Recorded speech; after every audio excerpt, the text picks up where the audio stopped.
was afraid that her home in Key West is going to be looted. People are just, they're basically at the end of their rope, Brooke. One gentleman who was on a motorcycle, we just witnessed a confrontation. He came up on his motorcycle to a sheriff's deputy. He held a bottle of medication, looked like an empty bottle of medication, and as if to say, you know, I need to go and get some, or I need to give it to somebody. And the guy, the sheriff's deputy, refused him. The guy tried to make an end run around the sheriff's deputy. The deputy jumped in front of his motorcycle, screamed at the guy, and the guy finally turned around. So there is a lot of high tension here. What we're told by sheriff's deputies is we cannot let them go back yet, because if we let them go in there, there's no comms, there's no cell phone, there's no landline, there's no power. If they go in there and they try to get in their home and they get hurt somehow, because there are a lot of hazards back there, then there's no way for them to call us. That's why they're not letting them back, Brooke, but there are a lot of frustrated people here.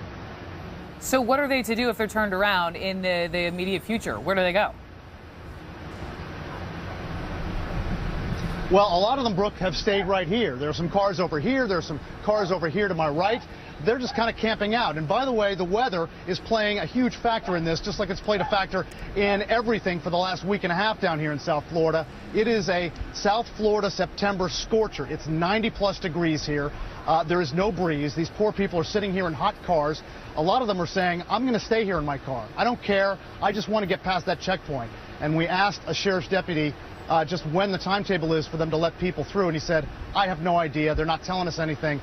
Some people are heading back up Northbrook, but a lot of them are staying right here, and they're miserable. Oof. I can't even begin to appreciate their frustration. Brian Todd, keep an eye on that, please, and we can check back in. Brian Todd in Lower Metacumbe Key, Florida. Let's continue on. This is CNN Breaking News.